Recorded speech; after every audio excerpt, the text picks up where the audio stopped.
됐어요. 자, 안녕하십니까. 낙엽 떨어지는 가을을 맞이하여 옷 색깔을 낙엽색에 맞춰 봤습니다. 문 좀 닫고 나가죠. 현대로 가면 갈수록 이 세계적인 정세는 우리나라에 더 깊숙한 영향을 끼칩니다. 이 1차 세계대전 세계적으로 전쟁을 한 거죠. 1918년에 끝납니다. 요것 때문에 베르사유 조약이라는 걸 맺걸라? 이 베르사유 조약, 윌슨의 14개조 원칙을 토대로 해서 만들어진 건데 교과서에 보면 나와요. 요걸 하기 위해서 파리 강화회의를 했걸라? 파리 강화회의. 그래서 베르사유 조약이 성립되는데 이것 때문에 1918년에 다음 년인 1919년에 3.1운동이 일어나고 이것 때문에 우리나라에 엄청난 영향이 많이 끼치는 거예요. 그래서 5-1쪽 이쪽에 있는 세계적 정세는 엄청 중요하다고 할 수 있겠습니다. 일단 1차 대전 5년 동안이나 싸웠습니다. 바로 제국주의 국가들의 식민지 쟁탈 경쟁. 더 이상 약한 나라 중에서 식민지 삼을 나라가 없어요. 그런데도 식민지가 더 필요해. 그러다 보니까 남의 제국주의 국가 식민지를 뺏으려고 하다 보니까 1차 세계대전이 일어난 거예요.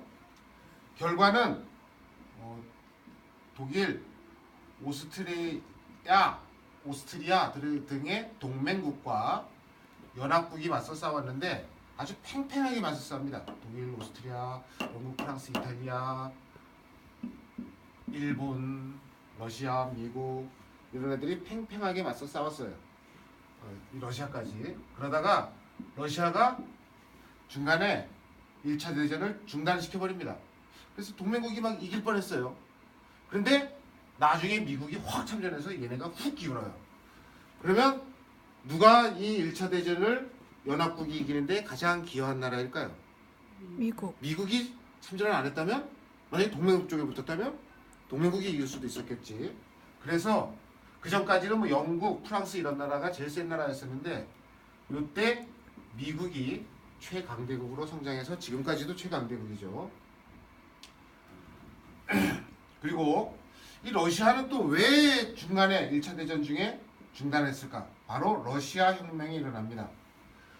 러시아 혁명으로 전쟁 중에 러시아 혁명이 일어나요. 18년에 전쟁이 끝나는데 최초의 공산주의 국가인 소비에스트 연방, 줄여서 어떻게 읽을까요? 소련이라고 읽죠. 련이 탄생합니다. 1917년에 만들어져서 91년에 망하는데 다시 러시아로 가죠. 이 시기를 20세기를 이념의 시대라고 합니다.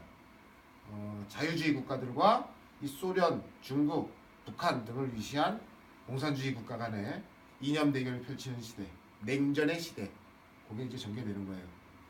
소련은 일단 혁명이 일어나고 나서 1차 대전 참전을 중단시켜버립니다.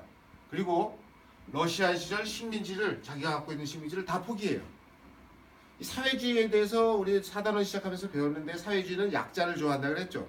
제국주의 국가와 식민지 국가 중에서 식민지를 좋아한다 그랬지. 그러니까 자기가 먼저 본을 보여야 되죠.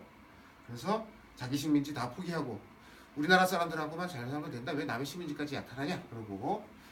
그리고 1차 대전 끝나고 나서 중국과 불평등 조약을, 중국한테 엄청나게 불리한 조약을 되게 많이 맺어요. 영국, 프랑스 이런 나라가 유리하고 러시아도 유리한, 이렇게 연합국에 유리한, 중국엔 불리한 그런 불평등 조약들도 우리가 왜 중국한테 그렇게 뺏어 먹어야 되느냐 그러면서 다 폐기시켜버립니다. 본을 보이는 거죠. 좀 현실 사회주의는 안 그런데 이렇게 이 자본주의는, 미국 같은 자본주의는 인간의 이기심을 기본으로 한다면 사회주의는 원래 이타심을 기본으로 하거나 그래서 이렇게 포기도 하고 그러는 거예요. 그리고 또 중요한 게 있는데요. 아주 중요합니다. 이거 코뮤니스트 인터내셔널. 인터내셔널의 뜻이 뭐죠? 국제적인. 코뮤니스트, 사회주의, 공산주의자. 그걸 줄이면 코뮤니스트 인터내셔널, 줄이면 코민텔은 국제적으로 사회주의를 퍼뜨리기 위한 조직을 결성해요. 그래서 여기서 세계 약소민족 독립운동을 지원하기로 약속합니다. 이 코민텔은 교과서에 보면 코민텔이 있는데 거기 우리나라 깃발도 있어요. 그래서 지도에 보면 240쪽에 보면 빨간색 동그라미로 우리나라 지도도 있어요. 그러면 한국인 사회주의자가 증가할까 줄어들까? 증가하겠죠. 엄청나게 폭발적으로 증가하겠죠. 윌슨의 14개조 원칙 중에 민족 자결주의라고 있어요. 민족이 스스로 자기 정치는 결정해야 된다. 스스로를 결정할 수 있게 납둬야 된다. 그럼 심리 사람들 되게 좋아하겠죠. 이런 것들. 그리고 사회주의자들이 세계 사회주의 조직인 코민테른에서 지원을 약속했다. 독립운동이 무지하게 늘어날 게 활성화될 게 뻔합니다. 여기 좀 모든별 탐구 여러분들이 모르는 단어들이 많이 나와요. 모든별 탐구에 교과서 잘 참조해서 열심히 하시기 바랍니다. 좀 모르는 단어가 많아서 어려울 거야. 문장이 어려워요 좀. 사회주의자들은 어려운 문장을 좀 많이 쓰거나 진정한 계급 표방이 뭐 저쩌고 이런 거 어려운 말들이 많습니다. 잘 해석해서 푸십시오. 이상입니다.